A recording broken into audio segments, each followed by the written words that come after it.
Fala, Blaugranas! Matheus Norman aqui para mais um vídeo no canal do Blaugrana Brasileiro. E hoje a gente vai para mais uma edição do Blaugrana Responde. Esse quadro que todo mundo adora, onde a gente posta lá no Instagram uma caixinha de perguntas nos stories. Vocês enchem a caixinha com perguntas diversas sobre qualquer tema que vocês quiserem. E aqui no YouTube a gente vai respondendo aleatoriamente, sem nunca poder prometer que a gente vai responder todo mundo, porque é muita pergunta, mas sempre com uma garantia. Vamos responder tantos quanto pudermos em 1 hora de vídeo. Às vezes até um pouco mais, porque a gente se empolga. Você que quiser ser respondido, tem que ir lá no Instagram, mas para escutar a resposta tem que vir aqui no YouTube. É a conexão entre as nossas duas principais redes sociais. Mas antes da gente ir para o conteúdo propriamente dito, aquele lembrete, você sabe que é importante? Curte o vídeo, se inscreve no canal, Hypa, essa nova ferramenta aqui no YouTube que faz os vídeos ganharem mais repercussão. Fazendo tudo isso, você me ajuda a continuar crescendo e a levar um conteúdo cada vez melhor para blaugranas espalhados pelo mundo inteiro. Já curtiu? Se inscreveu? Hypou? Então vamos lá. Você me deu o seu engajamento, eu vou te devolver entretenimento. E não vamos fugir de nenhuma pergunta, mas lembrando, da feita que eu percebo que a mesma pessoa mandou várias, eu vou responder a primeira pergunta que aparecer, vou pular as perguntas seguintes, que é pra gente poder responder o máximo possível de pessoas. O primeiro que vai ser respondido hoje é o Pompeu.Natan. Pergunta dele é direta e reta, Suárez ou Lewandowski? Isso daqui é uma polêmica que a torcida do Barcelona, enquanto o Lewandowski não tinha jogado no Barça, não comprava, mas depois que a gente teve ele, ainda que veterano esses últimos anos como centroavante do Barça, a galera acaba querendo essas comparações, fazendo essa pergunta. E eu sinceramente acredito que a gente precisa explorar dois diferentes contextos. Enquanto centroavante, o Lewandowski é melhor que o Suárez. Acho que a quantidade de gols que o Lewandowski tem na carreira mostram isso. Lewandowski, em Liga dos Campeões, sempre foi muito mais presente do que o Suárez. O Lewandowski cabeceia melhor, o pivô que ele faz é melhor, ele é um melhor finalizador, ele é um melhor cobrador de pênaltis, enfim. Enquanto centroavante, o Lewandowski é melhor que o Suárez. Mas para aquele contexto de trio MSN, não poderia ser o Lewandowski, tinha que ser o Suárez.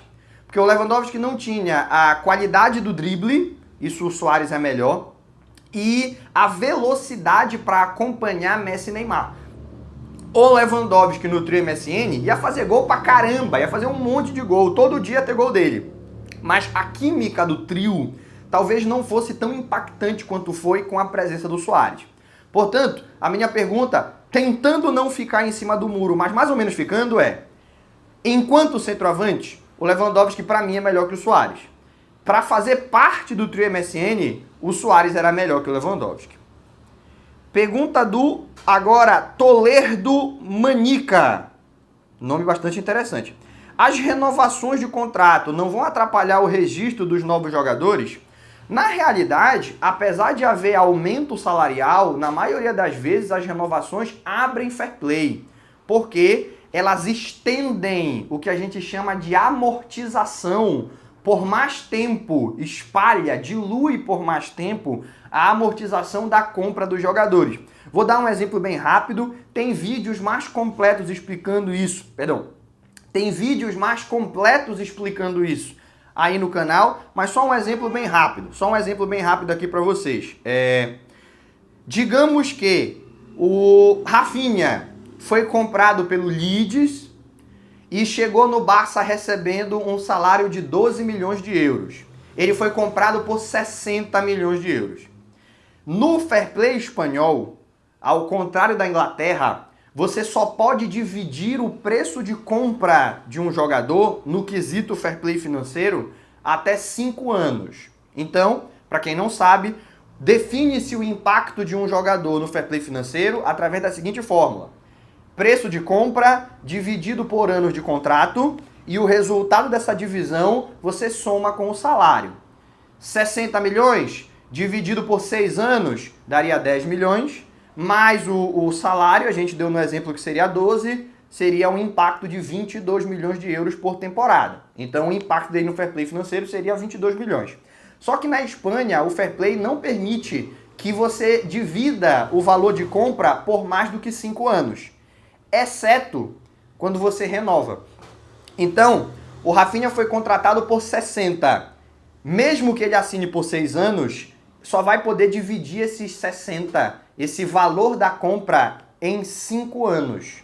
Fazendo com que o impacto dele no fair play financeiro fosse 60 dividido por 5, 12, mais os 12 do valor de contrato, mais os 12 do salário, o impacto dele no fair play financeiro é 24.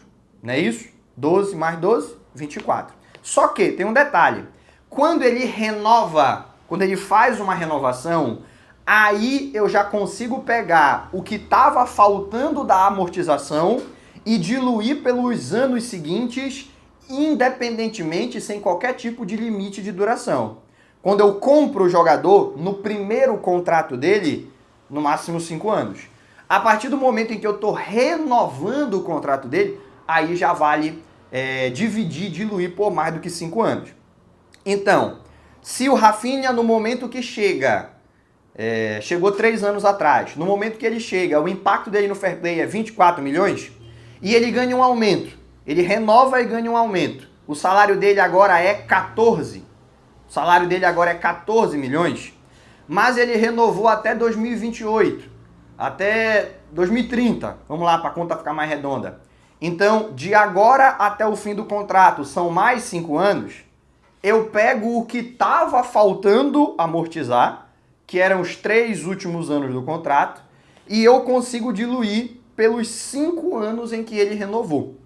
De maneira que, mesmo aumentando o salário, o impacto de fair play do salário dele vai ser de 2 milhões a mais, como o preço da compra vai estar diluído por um período muito maior, ao invés de ocupar mais fair play, essa renovação diminui a ocupação do fair play. Coisas que só acontecem no fair play espanhol, que é o mais severo, o mais complexo e o mais confuso de todos os fair plays financeiros que existem na Europa. Eu estou explicando aqui num ritmo bastante acelerado, porque o objetivo desse vídeo não é explicar fair play financeiro. Então é provável que você não tenha entendido porra nenhuma do que eu falei. E é compreensível, expliquei bem rápido. Mas nós temos outros vídeos aí no canal em que a gente explica com mais tranquilidade, bota as fórmulas na tela, dá exemplos diversos, reais e fictícios, compara jogadores diferentes. Vale mais a pena se você quiser aprender a fórmula e o cálculo. Para quem não sabe, sou profissional de finanças, por isso que a gente tem uma facilidade um pouco maior para entender e para explicar. Mas, se você só queria saber a resposta da pergunta, a resposta da pergunta é essa. Não só não atrapalha, como a renovação dos jogadores ajuda. Por isso o Barcelona corre contra o tempo para renovar com o Koundé. Já só falta assinar, o acordo está feito, quando ele voltar do Tour Asiático ele assina. De Jong, Eric Garcia, e já fez várias outras renovações de jogadores que foram comprados. Mas aí um asterisco. Se for um jogador que subiu da base, como é o caso do Lamine Yamal, ou um jogador que veio de graça, uma renovação em fim de contrato, por exemplo do Nico Martins, uma renovação, se for com aumento salarial, aí vai ter o efeito inverso. Não vai ajudar, vai atrapalhar, vai ocupar mais fair play financeiro, porque não vai ter aquela amortização para reduzir, então a manobra não terá o efeito desejado. Beleza? Eu não sei se vocês estão conseguindo ver aqui o celular que eu estou usando para ler, talvez vocês estejam, e a capinha é uma capinha de menina, porque esse celular que eu estou usando para ler as perguntas é da minha esposa, não estou usando o meu dessa vez, né? Primeiro vídeo no novo cenário, estamos usando aqui um outro celular. Próxima pergunta, Gustavo Cards, _. Qual seria a contratação perfeita para o Barcelona nessa janela? Ela foi feita, Marcus Rashford. Ah, o Marcus Rashford é o melhor jogador do mundo? Não. Mas vamos falar de nomes realistas. O Barcelona não poderia contratar o Haaland, o Barcelona não poderia contratar o Musiala, o Barcelona não poderia contratar o Bastoni, o Barcelona só poderia contratar jogadores dentro de uma perspectiva, dentro de uma faixa de preço entre 40 e 60 milhões de euros. E conseguiu contratar um jogador que tem esse nível técnico. Se trouxesse o Luis Dias ou o Nico Williams, não ia ter uma diferença de nível entre o Rashford. Você pode preferir um ou outro. Você pode achar que um é melhor que o outro, mas patamares diferentes eles não ocupam. Estão no mesmo patamar. E veio de graça, pô. Não pagou um centavo. ainda reduziu seu salário para ficar dentro da faixa entre 12 e 15, que é quanto o Barcelona paga para a maioria dos seus atletas.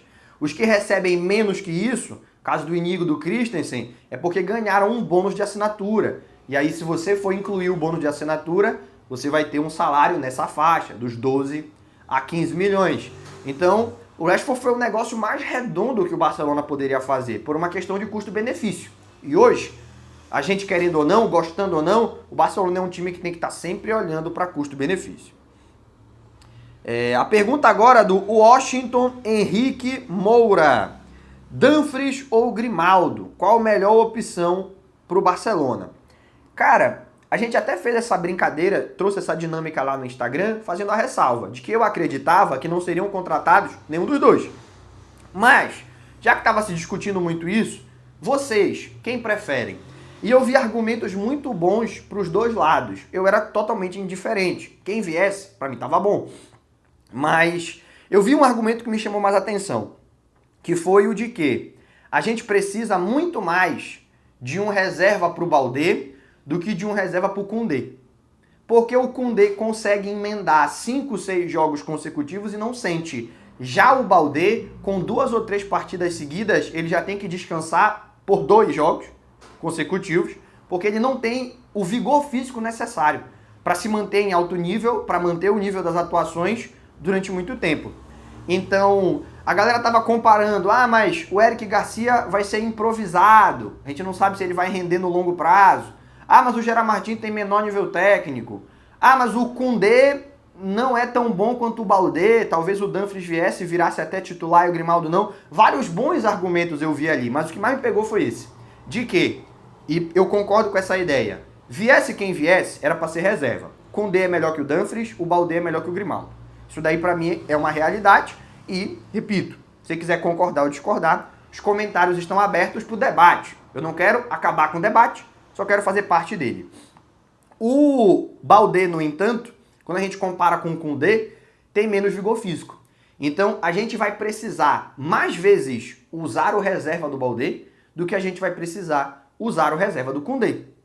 Para mim foi um argumento muito bom. Por isso, repetindo, eu não acho que vai vir nenhum dos dois, mas se fosse para vir alguém, o Grimaldo deveria ser a prioridade. Evair Magalhães, o Barça vai jogar em qual campo? Muito provavelmente no Camp Nou. A galera tá pegando muito o pior cenário possível e transformando ele, pintando ele como realidade, ou como cenário provável. E não é. O cenário mais provável é que até o dia 14 de agosto, até o dia 14 de setembro, se fosse agosto realmente tá difícil, até o dia 14 de setembro, que é quando o Barcelona vai mandar o seu primeiro jogo em casa, vai precisar usar um estádio próprio, até lá as obras já estarão concluídas e o Barcelona já terá a licença de primeira ocupação. Um dos problemas que tem, na verdade, o problema para a prefeitura ainda não ter sequer feito a vistoria para dizer se poderia utilizar, sendo que outras licenças, a do Corpo de Bombeiros, por exemplo, já foi concedida, é que ainda existem máquinas operando nos entornos do Camp Nou. E a vistoria para tomar a decisão se concede ou não a licença só será feita quando essas máquinas já não estiverem nas premissas do estádio. De maneira que o que o Barcelona precisa é levar as obras, porque se você olhar por dentro do estádio, ele está pronto para receber um jogo. Mas o entorno do estádio está com essas máquinas ainda funcionando, o que o Barcelona precisa é tirar essas máquinas. No momento, a grande polêmica que está tendo é, talvez não seja possível reabrir com uma capacidade para 60 mil pessoas, que foi o que foi prometido a princípio. O Camp Nou completo vai ter capacidade para 60 mil, o Camp Nou completo vai ter capacidade para 101 mil torcedores, superando os 98 mil que era antes.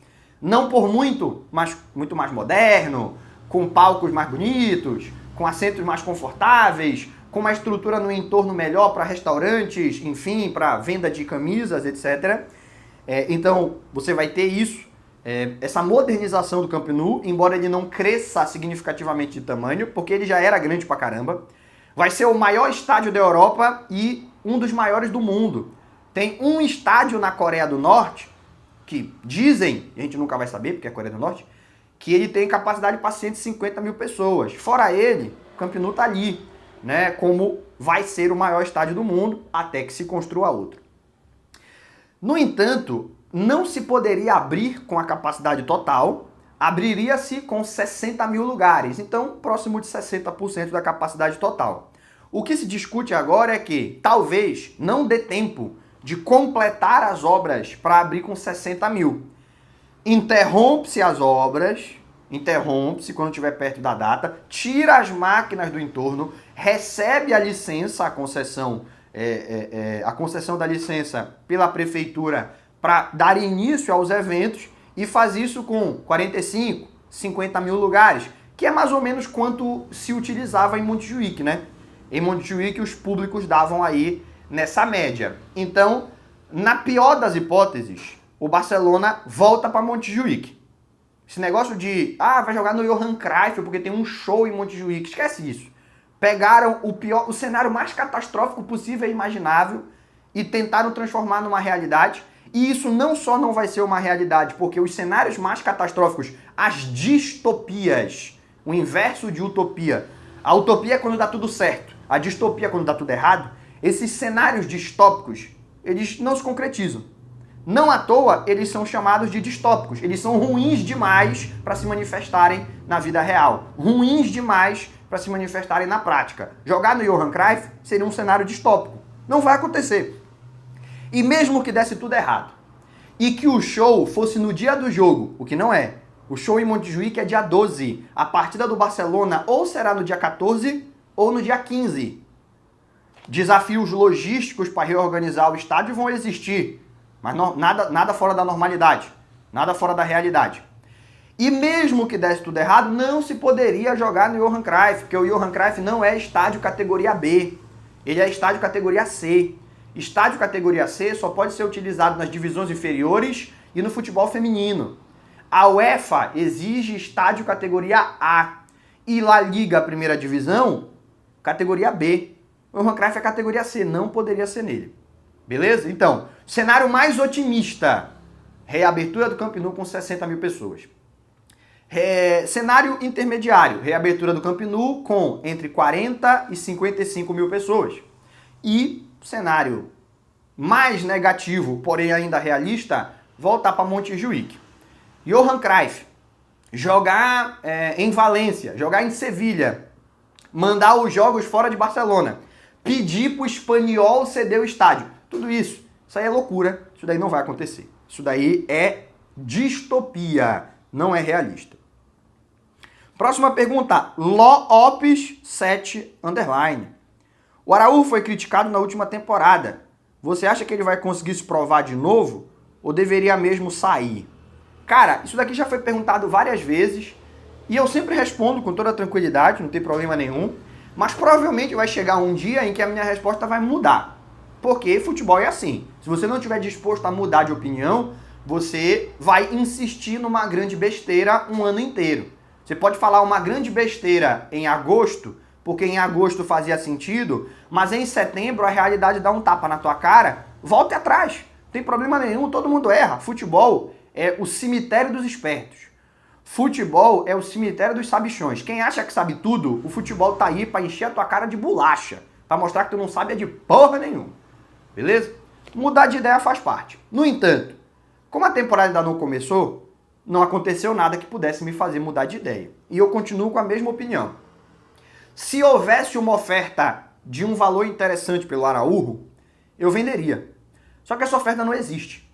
Então, não é um cenário viável, realista, vender o Araújo, porque não tem oferta.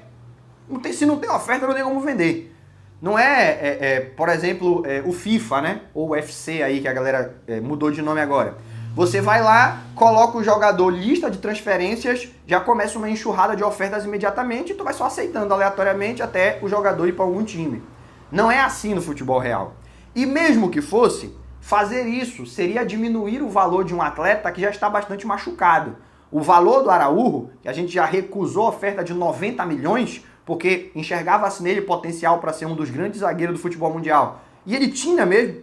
Não é que ele simplesmente burrice de quem o contratou, no caso, o promoveu à primeira equipe, Não, ele realmente mostrou esse potencial e ele foi ídolo da torcida por um período por conta da sua qualidade. E já se recusou uma oferta de 90 milhões por ele, porque naquele contexto, mesmo uma venda de 90 milhões não resolveria o problema do Barcelona, e só o que a gente conseguiria era vender o jogador e não ter condições de repor.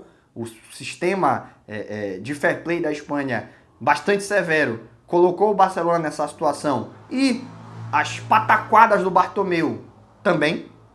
Os dois trabalharam em conjunto, o fair play severo e as pataquadas do Bartomeu, aonde vende um jogador por 90 milhões e mesmo assim não pode contratar ninguém pro lugar.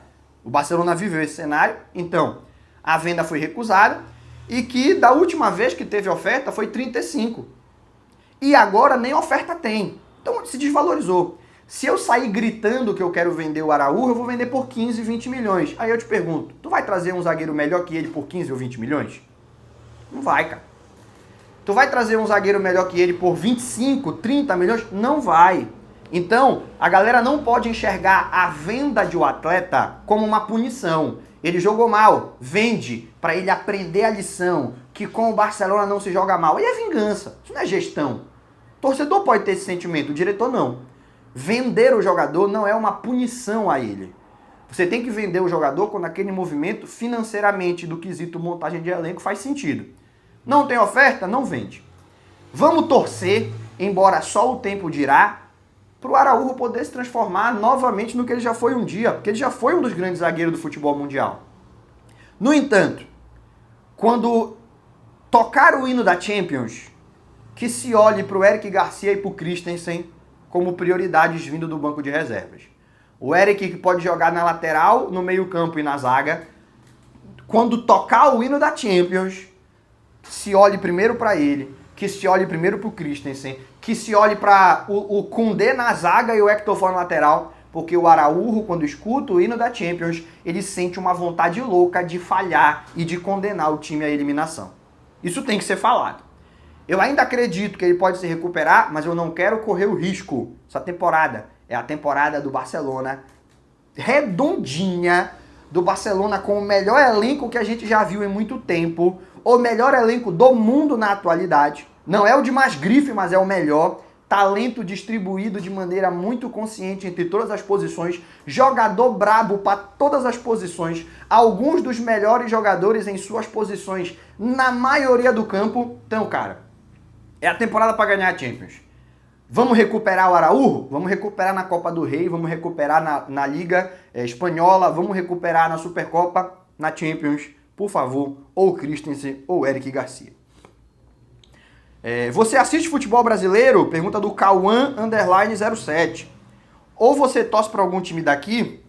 Cara, eu assisto, sim, mas só quando eu tô no Brasil.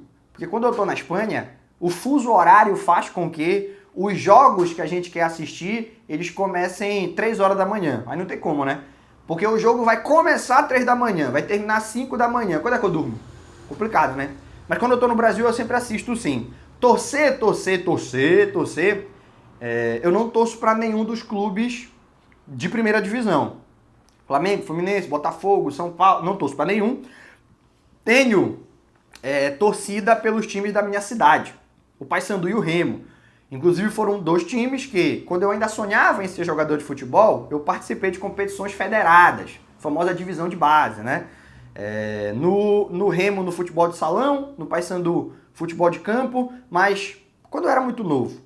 À medida que eu fui envelhecendo, eu comecei no Sub-11 sendo artilheiro do campeonato. No Sub-17 eu era reserva, eu falei, não, acho que eu vou estudar, né? Melhor estudar, fazer um mestrado, começar a trabalhar, e assim eu fiz. Mas tenho uma ligação com ambos os clubes, então eu torço pelos 2. O Paysandu, que é o clube da minha família, o Remo, que é o clube da minha esposa e da família da minha esposa, são as equipes que eu verdadeiramente faço questão de ver ganhando. Torço, gosto. Os times de primeira divisão não tenho ligação com nenhum. Pergunta do Gabriel Bittencourt. O que você acha do Lamine para essa temporada? Quero demais assistir esse time. Valendo e Yamal brilha demais. Eu acho que no finalzinho aqui deve ter tido o corretor, atrapalhou um pouco a conjugação de algum verbo, mas eu entendi a ideia. O que eu espero do Lamine Yamal para essa temporada. Eu espero do Lamine Yamal para essa temporada o que ele mostrou nas últimas duas. Ousadia, alegria, no melhor estilo Neymar, que é o ídolo dele, e ao mesmo tempo tomada de decisão correta e o mais importante, evolução constante. O Yamal que apareceu pré-Euro era bem pior do que o Yamal da Euro, que era pior do que o Yamal da temporada com Hansi Flick, que era pior do que o Yamal que terminou a temporada com Hansi Flick, que, claro que é só pré-temporada, mas existem algumas nuances que tu consegue perceber, mesmo nos jogos menos competitivos, era pior do que o Lamine Yamal que a gente já está vendo, porque o Lamine Yamal de agora está finalizando melhor e está finalizando com mais confiança. Ele já vinha demonstrando essa evolução no fim da temporada, não à toa se intrometeu numa briga no qual ele não era falado até março, que é a briga pela bola de ouro, e de maneira justa. Veremos se isso vai se concretizar, mas a sensação que eu tenho é que ele vai dar seguimento à sua progressão e que ele vai se transformar, se consolidar como o melhor jogador do mundo de maneira indiscutível, porque ele já é, mas tem discussão. Nessa próxima temporada vai se transformar no melhor do mundo de maneira indiscutível. O Marlon Lima fala que tem que vender o Araújo, já comentamos essa temática. E aí vem o MP Marcos Paulo.3. Você acha que o Barça deveria ir atrás de um lateral esquerdo? Temos fair play para isso? Cara, assim, se houvesse uma oportunidade de mercado, sim. Mas eu, pessoalmente, não fico desesperado com a ideia... não fico desesperado com a ideia de ter o Gerard Martin como o nosso lateral esquerdo reserva. O Gerard Martin, ele terminou a temporada passada massacrado pela torcida do Barcelona, mas se você compara ele com os laterais esquerdos reservas das outras equipes, ele está um passo à frente da maioria. Eu, pessoalmente, entre o Tsimikas e o Gerard Martin, eu prefiro o Gerard Martin. Entre o Gerard Martin e o Fran Garcia, Deus abençoe, o Gerard Martin. Defende muito melhor e terminou a temporada com a mesma quantidade de participações em gol. Ainda consegue ajudar nas bolas aéreas, que é um problema que o Barcelona tem. O Gerard Martin e o Reinildo, que não está mais no Atlético, mas era o lateral reserva por lá. Prefiro o Gerard Martin. Então eu acho que existem dois motivos para a torcida do Barcelona ter pegado no pé do Gerard Martin, na minha opinião, acima do tom, além do justo. Primeiro, é uma torcida muito exigente. O torcedor do Barcelona, ele exige perfeição. Se o cara errar um cruzamento, tem que vender. Se ele errar um desarme, tem que mandar embora. O Ferran Torres chega no Barcelona com 22 anos. Em 15 dias, a galera já queria condenar o Tiburón. 22 anos ele chega no Barcelona. Ah, esse cara é um merda, não joga nada, esse desgraçado, maldito, bandido, vagabundo. A torcida do Barcelona não é assim. Ele agora, mais experiente, com 25, com um outro treinador, num outro momento físico, num outro momento técnico, evoluiu e se transformou numa figura incontestável. Alguém ainda quer que o Ferran seja vendido? Só se for uma parada pessoal com ele. Porque por desempenho, ele já demonstrou que merece ser uma opção. E quem sabe, se ele continuar evoluindo, o auge do Dembélé veio com 28. E hoje ele é um dos melhores jogadores do mundo. Quem sabe, se ele continuar evoluindo, ele não possa assumir essa camisa 9 do Barça, no quesito posição. Não necessariamente no sentido da numeração. Então, às vezes a gente é tão exigente que a gente se torna ansioso. A gente não pode esquecer que foi a primeira temporada do Gerard Martin numa primeira divisão e ele já terminou com 1 gol e 6 assistências, mais do que qualquer lateral reserva do campeonato espanhol. E eu não comparei com outros campeonatos, mas acho difícil que algum lateral esquerdo reserva tenha feito mais. Então, ele ainda precisa ser mais consistente, ele precisa melhorar um pouco quando ele vai trabalhar no espaço curto. Quando ele tem liberdade, ele trabalha muito bem a bola. Quando a galera marcando outros jogadores deixa ele escapar, ele acerta muito bem os passes. Aquele cruzamento dele pro Dani Olmo contra a Inter de Milão é perfeito. Ele ainda precisa trabalhar melhor quando tá pressionado, quando tá no espaço curto. Mas não vamos esquecer, é moleque, acabou de estrear. Primeira temporada dele no profissional, pelo menos na primeira divisão, porque o Barça B é profissional, mas é divisão inferior. Então, que pelo menos mais uma oportunidade ele fez por merecer. Agora, se tivesse uma oportunidade de mercado, por que não aproveitar? O fair play não deixa, infelizmente não vai acontecer. Mas sem dúvida alguma, se tivesse oportunidade, eu usufruiria dela. Urbano_ZD. Como que o Flick vai gerenciar o meio-campo com a volta do Bernal? Cara, aqui o tempo vai dizer. Porque nem pra gente falar que na pré-temporada ele tá dando alguns sinais a gente pode, porque o Bernal ainda não tá disponível. O Bernal vai estar disponível a partir de setembro, é o que dizem as previsões, mas ele ainda não tá. Então, quando ele voltar, ele vai voltar com o prestígio que tinha antes? Ele vai voltar passando na frente do Cazador? Ele vai voltar sendo o último da fila? A gente não sabe, não tem nenhum vislumbre disso. E o Hansi Flick não dá nenhuma dica quando responde em entrevistas. Mas, puro palpite, eu acredito que se ele voltar e encontrar o seu melhor ritmo, essa vai ser a grande dificuldade. Você, depois de um ano parado, precisa de pelo menos 6 meses para voltar a render como rendia antes. Eu acredito que ele vira o reserva imediato, tanto do Pedri quanto do De Jong. Ele passa na frente do Gavi e ele passa na frente do Cazador. Tem muita gente que gosta do Gavi e eu também. Mas o nível técnico do Bernal, ainda numa idade muito tenra, ainda muito jovem, me faz acreditar, até por uma questão de característica e de altura, que se ele voltar no seu melhor nível, recuperar o ritmo, ele vira uma referência, não no time titular, porque De Jong e Pedri estão num patamar muito acima, mas vindo do banco de reservas, precisou substituir o Pedri, coloca o Bernal e passa o De Jong para ter mais liberdade. Precisa substituir o De Jong e coloca o Bernal no lugar dele. E aí o Cazador e o Gavi vão brigar, eu acho que o Gavi leva vantagem para ser a opção para uma modificação posterior. Beleza? É o que eu acho, o tempo dirá. MNZZXL. Você acha que a gente pode considerar o Laporta ídolo do clube? Caramba, que pergunta complicada, né? Porque você ser ídolo do clube sem ser jogador e nem técnico é muito raro. Ser ídolo do clube sendo presidente, poucos na história conseguiram, né? Mas eu acho que o Laporta se encaixa nisso sim. Porque o Laporta ele foi o cara que ele conseguiu ressuscitar o Barcelona 2 vezes.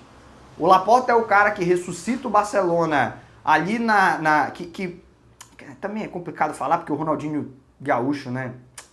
Mas enfim, ali na primeira década dos anos 2000, ali entre 2000 e 2010, o Laporta é um dos grandes protagonistas dos movimentos de mercado e de ascensão do Guardiola que fazem o Barcelona voltar a ser uma figura de protagonismo no futebol mundial. O Barcelona chegou a ficar 6 anos sem levantar um troféu, pô. 6 anos sem levantar um troféu. A época do Riquelme, que eu tô usando a camisa, a época que surge o Iniesta, o Puyol quase sai do Barcelona, porque o Milan, que na época era um dos melhores times do mundo, queria levar o Puyol, e o Barcelona estava disputando Liga Europa, na época chamada Copa da UEFA.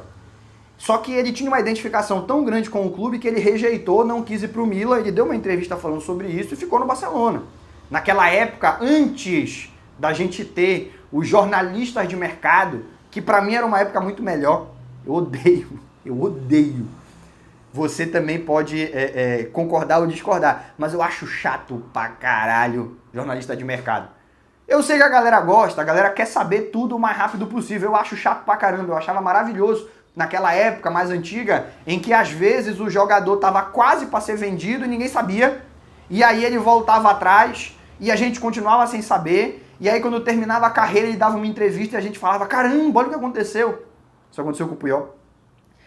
Ou então, quando tu acordava sem saber de nada, ligava a televisão, de repente tava o cara fazendo assinando um contrato na televisão, ao vivo. Ao vivo, a galera transmitindo, porque ninguém imaginava e todo mundo chocado. Meu Deus, o Rashford no Barcelona e tudo mais. Eu achava muito mais bacana, eu achava muito mais divertido. Talvez porque eu seja mais velho, né? Tenho 30 anos de idade, então eu tenho essas nostalgias, esses apegos ao passado. Mas pra mim era muito mais legal. E naquela época, em que não se havia tanta cobertura, o Puyol foi procurado, rejeitou, ficou tudo em segredo, e só em entrevistas muito tempo depois é que isso veio à tona. Resumindo aqui, o que eu quero falar? O Laporta conseguiu trazer o Barcelona de volta para o protagonismo naquela época, Não sozinho, jogadores, treinadores, enfim. Mas ele como uma figura de importância e agora de novo. Então, você fazer isso 2 vezes, o cara merece uma condição de ídolo. Não para ser o maior ídolo, mas um dos ídolos, sem dúvida alguma. Aqui tem algumas pessoas que já fizeram pergunta, vou pular. Vitor Menezes. ADM, como... O pessoal me chama de ADM até quando eu venho pro YouTube, né? Porque lá eu sou administrador da página do Instagram. Como é a sua rotina de pesquisas em Barcelona? Você acompanha os sites dos jornais? Já me perguntaram isso aqui uma vez, já respondi, não tem problema responder de novo. Eu tenho sim um amigo, trabalha, setor financeiro do Barcelona, é meu amigo da época que eu fiz mestrado em Barcelona, nos formamos juntos, e de vez em quando, não é sempre, de vez em quando, eu trago informações, principalmente desmentindo, e eu já desmenti o Nico Williams 2 vezes, porque na temporada passada saiu uma notícia dizendo que o Nico Williams tinha dado sim pro Barcelona. Eu conversei com esse amigo e ele saberia, porque passaria por ele. Ele não é o chefe do setor, mas passaria por ele, saberia a informação. E ele falou, não, cara, isso daí não chegou nada pra gente. Se ele disse sim, foi fora de dia útil. Bora ver segunda-feira. Mas, na verdade, era mentira. E agora, de novo, quando saíram aí jornalistas bem famosos, Nico Williams, todos os detalhes do contrato já foram encaminhados, só falta o Barcelona fazer o pagamento da multa. Eu também conversei com ele, ele falou, cara, não é verdade, a gente não tá sabendo de nada disso, e se fosse o caso, se tivesse tão avançado, já teria passado por nós. Tem esses casos. E outros também que eu pergunto pra ele, mas também não vou enumerar tudo, só que, na maioria das vezes, é na base da malícia e da brabeza. No sentido de que, como eu já vivi muita coisa na vida, eu já consigo reconhecer uma mentira quando eu vejo a estrutura do texto que a está trazendo à tona. Então, não me importa quem foi que escreveu. Não importa se foi fulano, ciclano, beltrano, não interessa. Pela estrutura do texto é que eu vou dizer se eu acredito ou não no que está sendo escrito. E eu só trago pra gente debater o que eu acredito que está sendo escrito, o que eu acredito que é verdade, quando eu leio a maneira que foi escrito, ou eu trago, porque tá todo mundo falando, viralizou, e aí eu trago e falo, olha, é mentira. Ou então eu digo, olha gente, eu não acredito nisso, mas se vocês quiserem debater, bora debater como se fosse verdade. Sempre dessa maneira que eu conduzo, né? Eu prefiro ter menos engajamento falando o que eu acredito ser a verdade, e pode ser que eu erre. Passo uma moto aqui, escapamento bem complicado. E pode ser que eu erre, mas eu vou errar tentando acertar, eu não vou errar tentando engajar, isso é o mais importante pra mim. Até agora não teve nenhum grande caso que eu tenha cometido um equívoco, mas se acontecer eu peço desculpas, olha gente, acreditei e não era verdade, ou desmenti e era. Qual é o problema? Errar faz parte do trabalho, principalmente quem está na linha de frente, quem está na linha aqui de contato direto com o torcedor.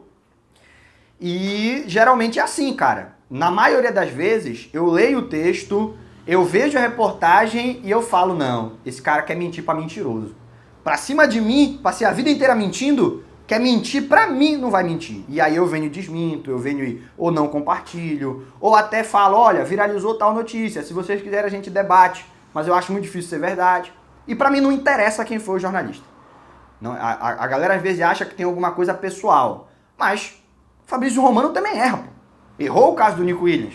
Por que eu vou me omitir de dizer que eu acho que é mentira? Ou que ele está equivocado? Nem sempre é mentira, às vezes é erro mesmo.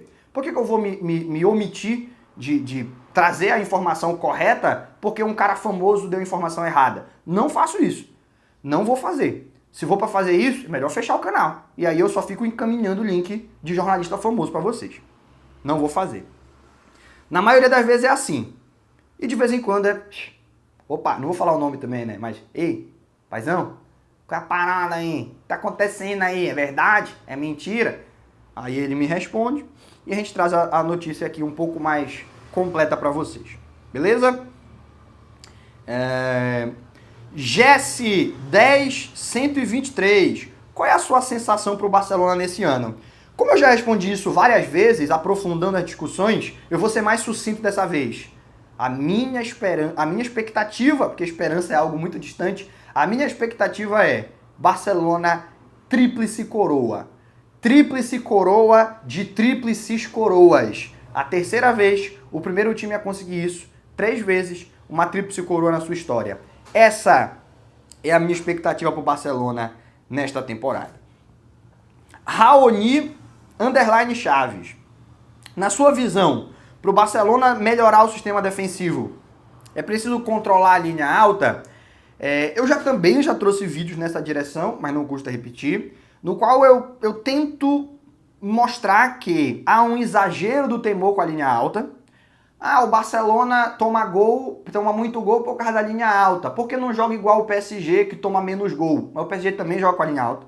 Se olhar o jogo do PSG, o Marquinhos e o Pátio estão na mesma linha que ficam com o Basile e Nico Martins. Porque não copia o Liverpool também, o Van Dijk, Konaté. Então, a linha alta, ela é uma necessidade das equipes ofensivas. Você não pode ter um time ofensivo com a linha baixa, porque senão vira o Real Madrid do Ancelotti na última temporada, aonde você tinha a sensação, ou por falta de organização, ou por uma organização equivocada, porque não é a mesma coisa, pode ser que o jogador não estivesse fazendo o que o técnico queria, aí é desorganização, e pode ser que o técnico tenha pedido algo que está dando errado, aí é uma organização mal feita. Mas por um motivo ou outro, o ataque lá em cima, o meio-campo no meio do caminho e a defesa dentro da própria área. Um monte de buraco para trabalhar. Então a pressão ofensiva nunca era eficiente, o meio-campo nunca conseguiu o desarme e a defesa estava o tempo todo exposta. O Courtois tinha que fazer milagre, como sempre fez na era Ancelotti, mas na última temporada numa quantidade inviável. Nem ele conseguiu salvar a temporada do Real Madrid, que terminou sem nenhum título de primeira importância. Não ganhou Champions, não ganhou a Copa do Rei, não ganhou La Liga, né? Barcelona levou todos os títulos nacionais. Não pode ser assim também. Você quer ser um time que a sua linha ofensiva é alta e a defensiva é baixa, é o pior que você pode fazer. O campo ficar todo aberto para o adversário vir trabalhando, a sua defesa está cheia de buraco. Tem que ser compacto. Se a linha do ataque vai marcar lá em cima, a linha defensiva tem que fechar na linha do meio campo. Então eu acho que houve um exagero. Qual é o problema? Em alguns momentos, não é que a linha estava alta, é que quem deveria estar nessa linha alta cometia algum equívoco. Em alguns casos, o meio-campo, cansado, não conseguia manter a pressão alta e dava tempo para o lançador olhar e pensar. E se o lançador tiver tempo para olhar e pensar, a linha alta ela vai ser bem explorada. Em alguns momentos a gente teve erros individuais dos defensores. O Koundé deu dormida de vez em quando. O Cubarsí teve algumas dificuldades. O Inigo menos, mas também teve. E ali saíam gols. O adversário saía na cara do goleiro. Teve muitos gols que a gente tomou por forçar o passe, excesso de confiança no passe inicial. Tanta confiança na qualidade do passe que tenta o passe impossível, é interceptado e toma a bola nas costas, não porque a linha tá alta, mas porque o time tá saindo, passe errado, pega o time saindo. Já não importa se a linha é alta ou baixa, vai gerar problema. E também teve momentos em que faltou o goleiro fazer a defesa que ganha o jogo. A gente não teve esse goleiro na maior parte da temporada, com exceção do Chesney naquela partida contra o Benfica. Aquele 1-0 contra o Benfica, jogando com 1 a menos em Lisboa, o Chesney foi herói. Então, a linha alta, ela não pode ser condenada porque todo time ofensivo joga com ela. E houve outros elementos que fizeram com que o Barcelona sofresse muitos gols. Isso é um ponto que a gente tem que abordar. E como que a gente pode melhorar essa defesa, então? A gente pode olhar para outras equipes. Zagueiros mais velozes é uma possibilidade. Zagueiros mais velozes. O PSG tem o Pátio, é bem veloz.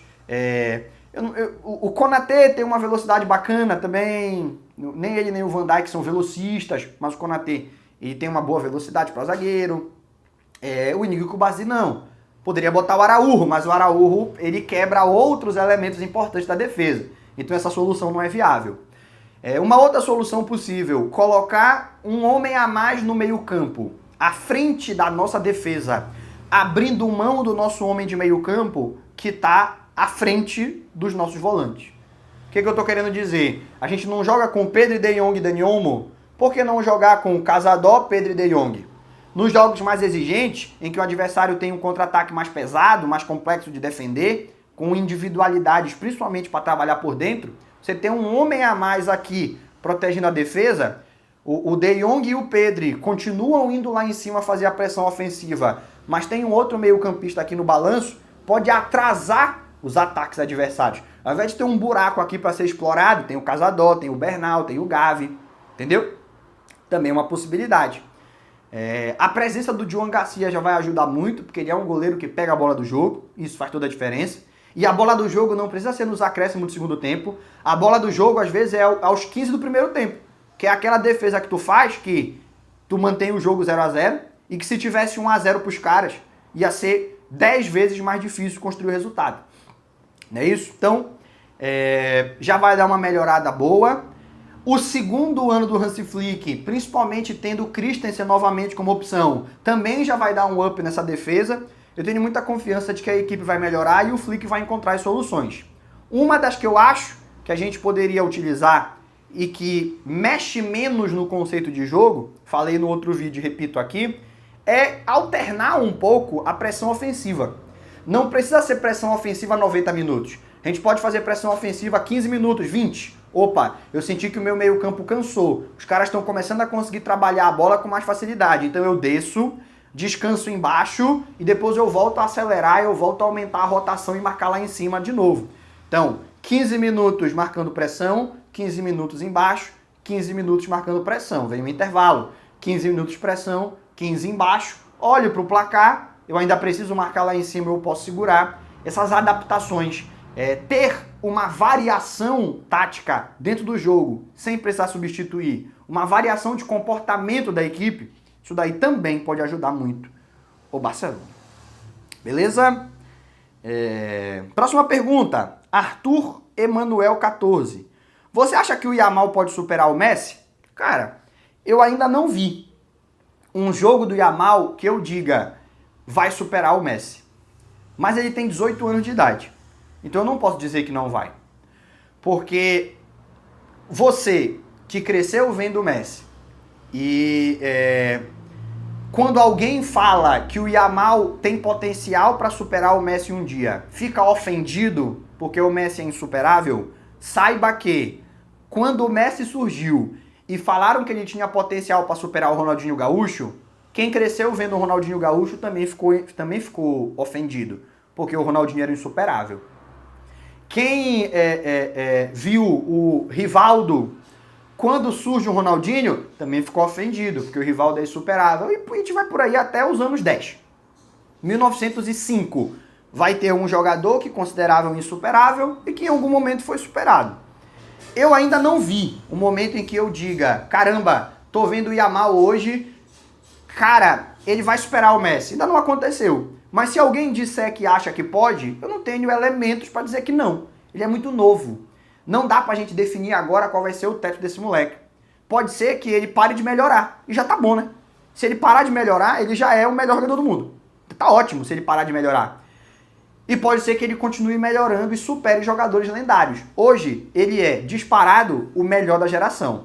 E tá na conversa para ser o melhor do mundo. Para ser um dos melhores da história. E se superar o Messi será o melhor da história, ele vai ter que continuar evoluindo. E depois que bater no auge, manter esse auge por 10 anos. E empilhar títulos, que é o que diferencia os grandes das lendas. Os excelentes dos melhores. Hoje, eu não tenho como dizer nem que sim, nem que não. Seria irresponsabilidade minha cravar, seja pro sim, seja pro não. Próxima pergunta, Heitor JS.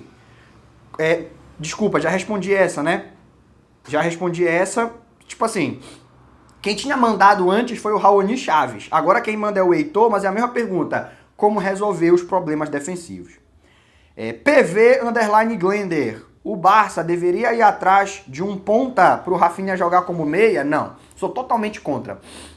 O melhor Rafinha é o Rafinha da ponta. Só um segundo. Limpar o bigodinho aqui. O melhor Rafinha é o Rafinha da ponta. E da esquerda, não é da direita. O Rafinha na ponta direita não viveu seu prime, o Rafinha na ponta esquerda sim.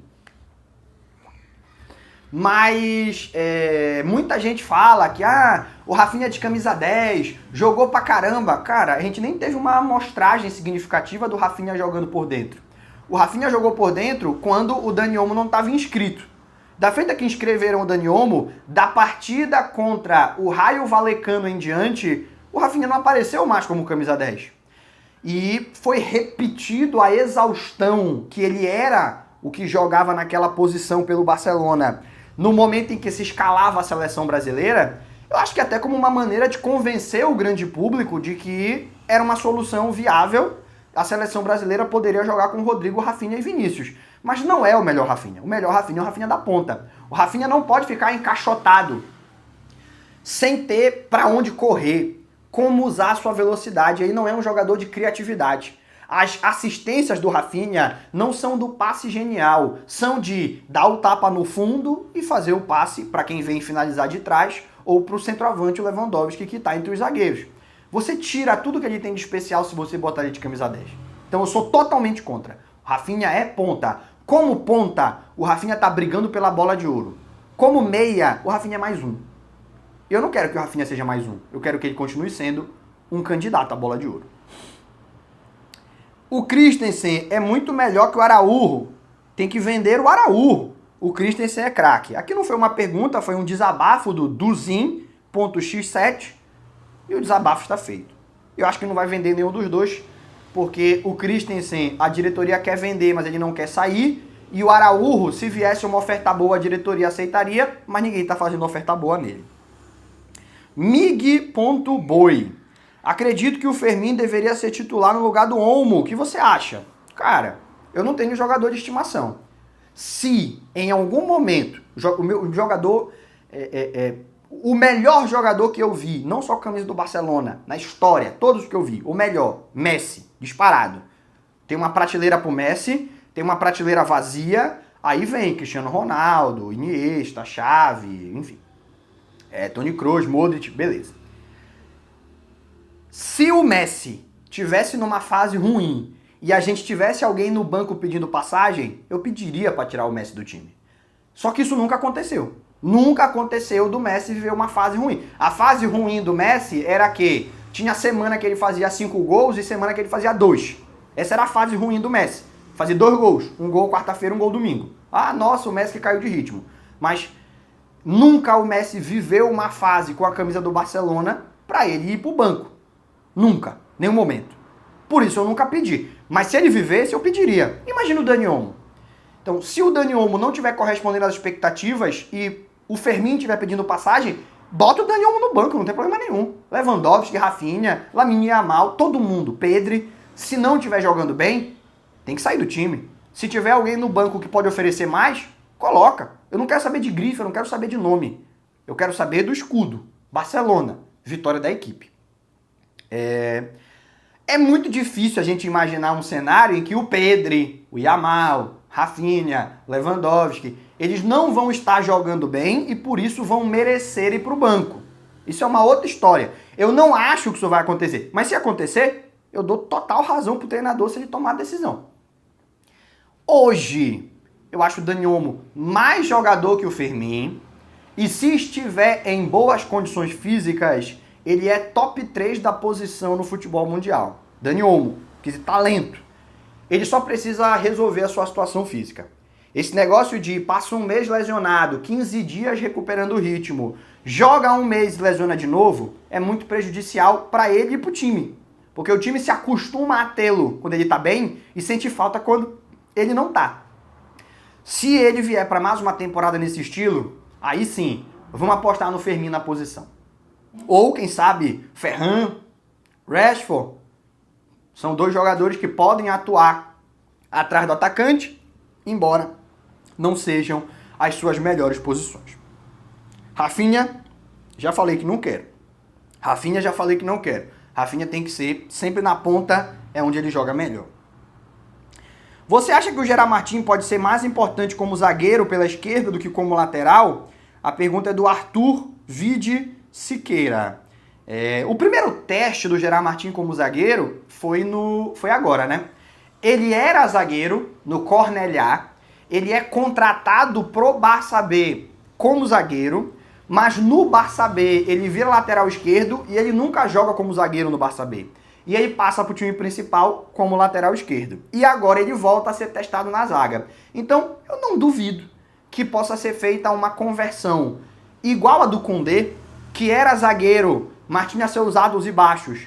E quando virou lateral, virou o melhor lateral do mundo. Você pode preferir o Hakimi, tudo bem, mas tá ali no meio, tá no bolo. Se não for o melhor, é um dos melhores. E como zagueiro não era, talvez com o Gerard Martin aconteça a mesma coisa na contramão. Ele como lateral é questionado, quem sabe ele se consolida na zaga. Zagueiro canhoto é tão raro, né? E pra zagueiro ele teria uma velocidade muito boa. Pra lateral ele tá na média. Pra zagueiro ele teria uma velocidade significativa. Tem altura, tem porte físico. Ele ganha muitos duelos aéreos. Por que não? Não conseguiria dizer que não viria a ser importante. Mas agora, tá no começo. Vamos devagar. Ele teve um tempo, 45 minutos numa pré-temporada de zagueiro. Jogou bem, deu assistência, porque os zagueiros do Hansi Flick vão marcar na intermediária dos caras às vezes, e ali recebe uma bola e dá uma assistência, mas vamos lá, foram só 45 minutos, precisamos ver mais para poder chegar a essa conclusão.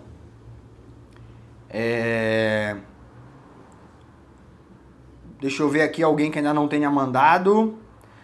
Uma pergunta que é mais uma curiosidade, né? Pergunta do Alisson Andrade. Quantas perguntas você recebe? Eu nunca contei, mas no mínimo o dobro do que eu respondo. Na verdade, o dobro do que eu trago no celular pra cá, né? Porque eu printo. Vou te explicar o meu sistema. Eu não leio as perguntas antes. Não leio. Mas eu printo metade delas de maneira aleatória, envio os prints para o celular da minha esposa, coloco o meu celular para gravar e no celular da minha esposa eu fico lendo aqui as perguntas para responder para vocês. Então eu tiro o print de em torno de 40 a 50 perguntas, de maneira aleatória. Não importa se foram as primeiras ou as últimas, eu vou printando aleatoriamente. E aleatoriamente eu vou lendo elas aqui, né? Eu vou tentar mostrar para vocês como fica. Você está dando para ver. Mas isso aqui é print.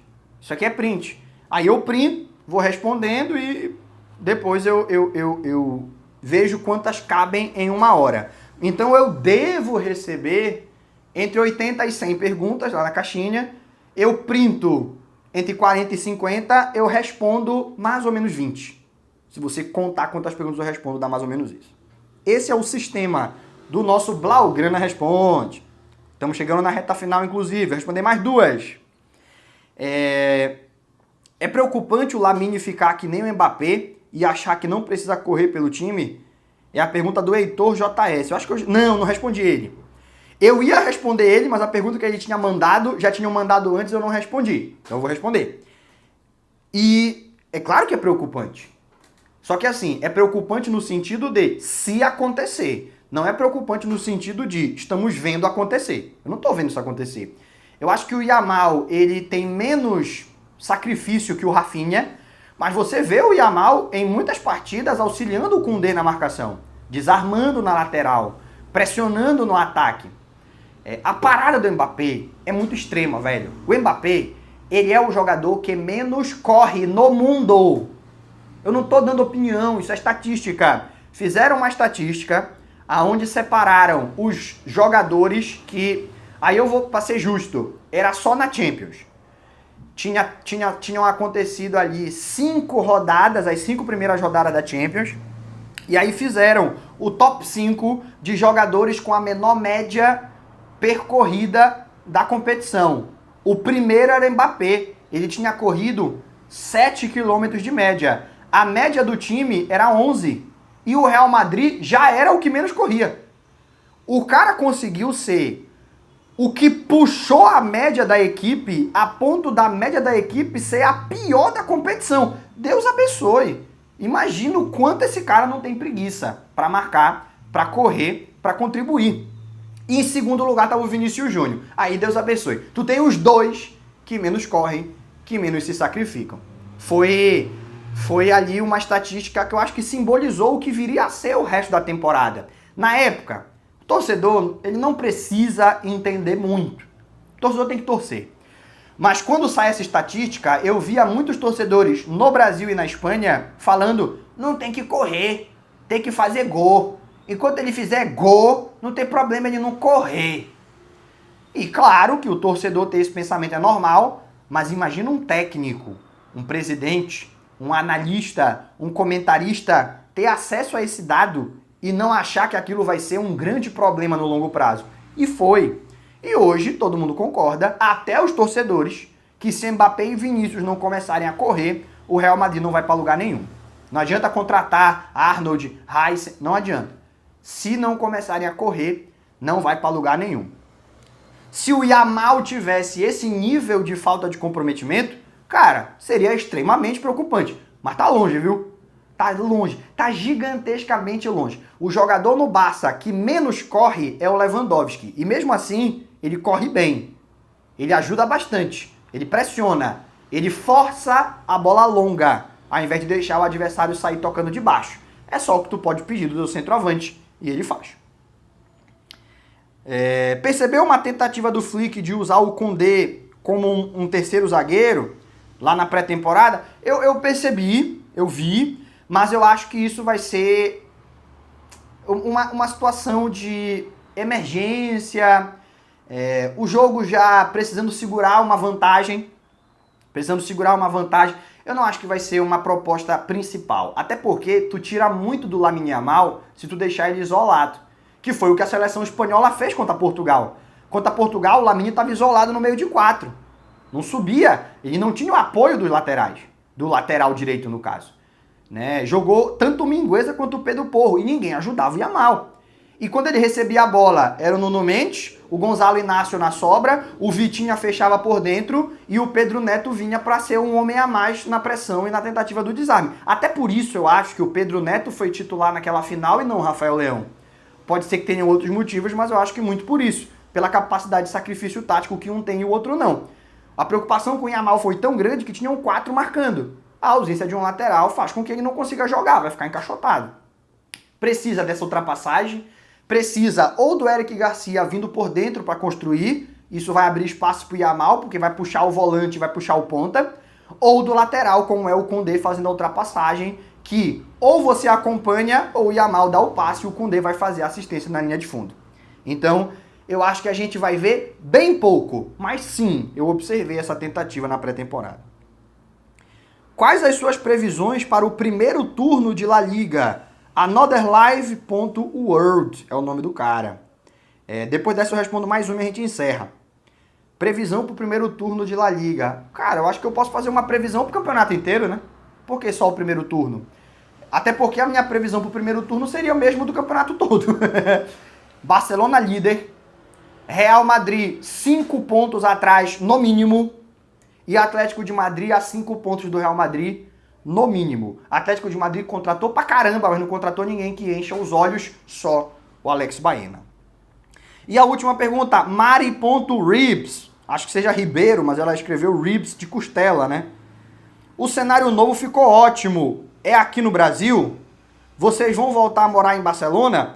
Pra quem não sabe, gente, a minha esposa, a gente veio visitar a nossa família para passar festas de fim de ano.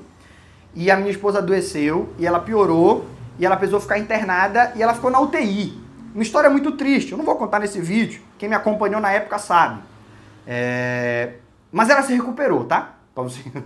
Se recuperou, tá 100%, tá desgraçada, atenta a todo mundo, liga pra minha mãe e marca churrasco. A desgraçada tá boazinha. Ela veio da cama da UTI pra ficar boazinha rapidamente. Recuperação milagrosa.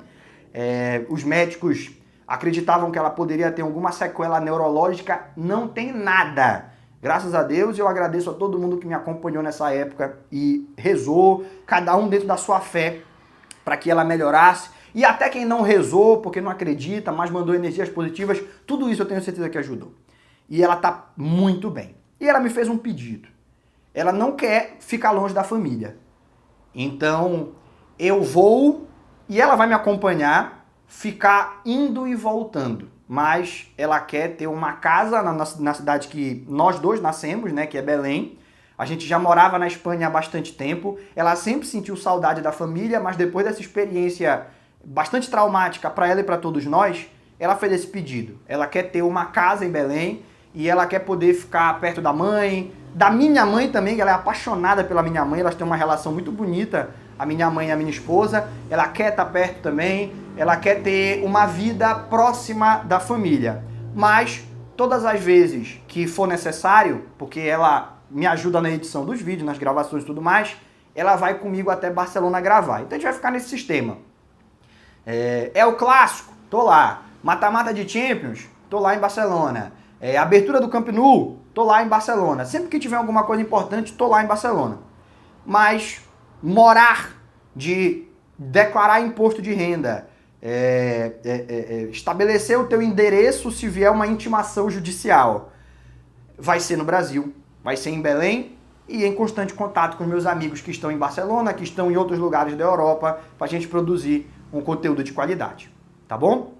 Ainda não tinha falado isso, tá em primeira mão aqui essa notícia, nem tinha falado, já tinha falado que ela tinha se recuperado, mas não nessa proporção, né? Porque houve um momento em que havia a chance de sequelas neurológicas e ela não teve, e agora revelo aqui para vocês que não, a pedido dela, não voltaremos a morar, de declarar endereço em Barcelona. No entanto, eu vou passar metade do ano em Barcelona, metade no Brasil. Sempre indo e voltando. Passo um mês lá, um mês aqui, um mês lá, um mês aqui. Quando bateu o fim do ano, eu passei metade da temporada lá, metade aqui. E aí um outro detalhe, outra revelação. Nos momentos em que estivermos no Brasil, vamos organizar eventos presenciais, para que a galera que me acompanha no Instagram e no YouTube possa se reunir e assistir jogos junto comigo, pessoalmente. São Paulo, Rio de Janeiro, Salvador, Belém. A gente vai organizando ao longo da temporada. Beleza? Então vamos estar sempre fazendo alguma coisa. Esse estúdio é no Brasil, é em Belém, e a minha esposa está muito feliz, porque agora pôde voltar a morar perto da família. Beleza? Por hoje, meus amigos, eu acho que tá bom, a gente encerra. Acredito que deu um pouco mais de 1 hora esse vídeo. Agradeço você que ficou comigo até o final, e se ficou até o final é porque gostou. Curte, se inscreve, hypa. Por hoje a gente se despede. Um abraço e até o próximo vídeo.